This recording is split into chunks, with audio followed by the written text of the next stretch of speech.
রানার বিরুদ্ধে মামলা শুরুতেই দুর্বল করে দিয়েছে পুলিশ। রানা সহ গার্মেন্টস মালিকদের বিরুদ্ধে কোনো হত্যা মামলা দায়ের করা হয়নি। দুর্ঘটনাজনিত মৃত্যুর যে মামলা দায়ের করা হয়েছে তাতে সর্বোচ্চ শাস্তি মাত্র 5 বছরের কারাদণ্ড।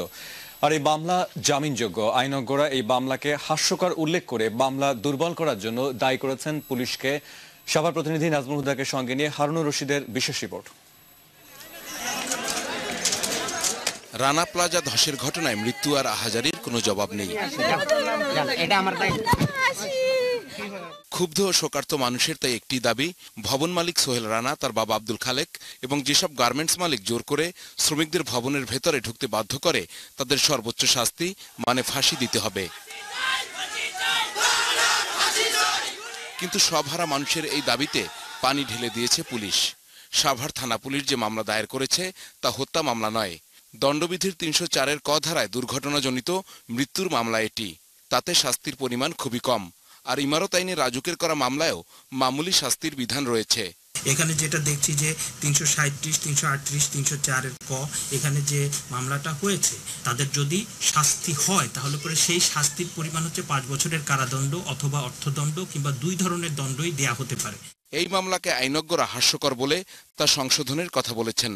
তো এই সব কিছু যদি আপনি সব ঘটনা যদি আপনার আমলে নেন তাহলে কিন্তু একটা সুস্পষ্ট হত্যাকাণ্ড এবং যারা এই হত্যাকাণ্ডের জন্য দায়ী তাদেরকে আপনার সর্বোচ্চ শাস্তি নিশ্চিত করতেই হবে।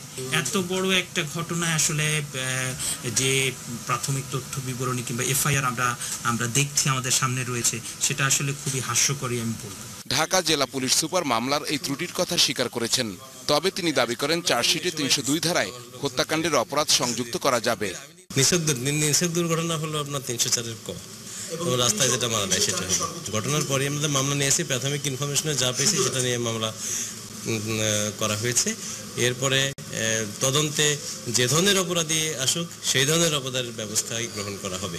মুখে পুলিশ প্রশাসন যাই বলুক না কেন, আইনগতভাবে রানা এবং দায়ী ব্যক্তিদের শুরুতেই সুবিধা করে দেয়া হয়েছে। তাই আশঙ্কা ফাঁসি তো দূরের কথা, আইনের ফাঁক গলিয়ে আসামিদের জামিন পেতেও তেমন সময় লাগবে না। হারুনুর রশিদ, ২১ টেলিভিশন।